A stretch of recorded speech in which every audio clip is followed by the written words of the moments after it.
సత్య cam Ramakrishnan గారు రాసిన dare of heart ఈ పుస్తకం మన ముందు కొన్ని చాలా శక్తివంతమైన సవాళ్లను ఉంచుతుంది. అవేంటంటే మరింత నిజాయితీగా, మరింత ధైర్యంగా ఒక జీవితాన్ని ఎలా జీవించాలి. సరే, ఈరోజు మనం ఈ పుస్తకంలోని ఆ సవాళ్ల వెనకున్న లోతైన సందేశాన్ని కొంచెం లోతుగా చూద్దాం. చూశారా, ఈ పుస్తకం మొదలవడమే ఒక ఆలోచింపచేసే మాటతో మొదలవుతుంది. మన చుట్టూ ఉన్న సమాజం, రాజకీయాలు, మీడియా, అన్నీ కూడా భయం, దురాశ అనే రెండు పునాదుల మీదే కట్టబడ్డాయని రచయిత చాలా స్పష్టంగా చెప్తారు. మరి ఇదేనట మనం ఎదుర్కోవాల్సిన అస్సలు సిసలైన సమస్య. సరే, ఇక మొదటి సెక్షన్లోకి వెళ్దాం. ఈ పుస్తకం ఏం చెబుతుందంటే, మన సహజమైన స్థితి అది భయంతో ముడిపడిపోయిందట. అంటే మనం పుట్టిన దగ్గర్నుంచే ఈ భయమనే ఒక పంజరంలో బ్రతకడానికి అలవాటు పడిపోతాం అని వివరిస్తుంది. ఈ భయం అనేది ఏదో బయట సమాజంలో మాత్రమే ఉండేది కాదు. ఇది చాలా పర్సనల్. అంటే మన మనసులోనే ఉంటుంది. మన మనసు ఆటోమేటిక్గా ప్రతి చిన్న నిర్ణయాన్ని కూడా భయంతోనో లేదా దురాశతోనో తీసుకుంటుందని రచయిత హెచ్చరిస్తున్నారు. భయానికి, అహంకారానికి మధ్య చాలా బలమైన సంబంధం ఉంది. అసలు ఈ పుస్తకం ఏం చెప్తుందంటే, ఆ రెండూ ఒకే కాయిన్కి రెండు వైపుల్లాంటివి అంట.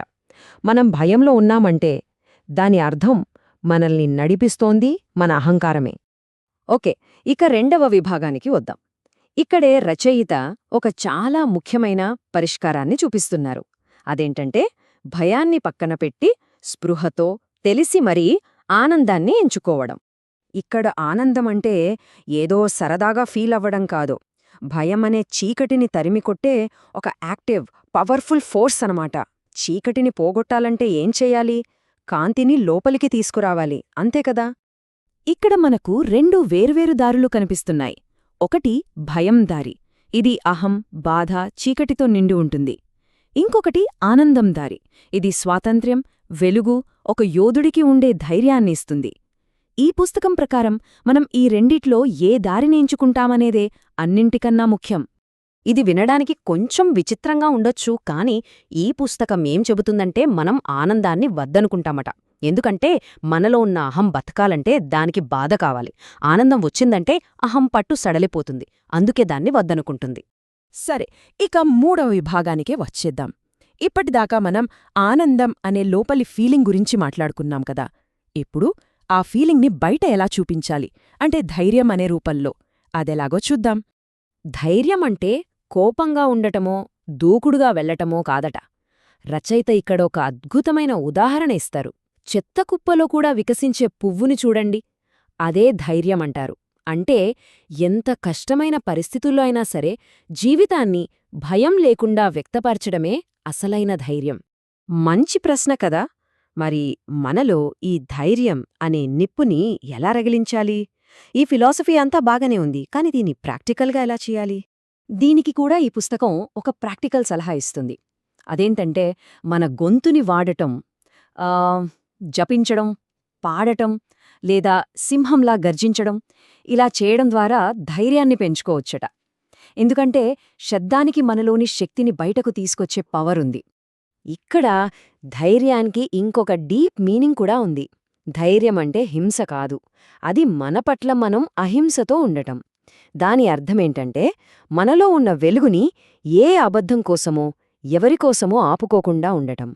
అయితే ఈ స్పిరిచువల్ గ్రోత్ అనేది అంత ఈజీ కాదని కూడా ఈ పుస్తకం చాలా క్లియర్గా చెప్తుంది. పాత అలవాట్లను, మన పాత నేనును వదులుకోవాలి.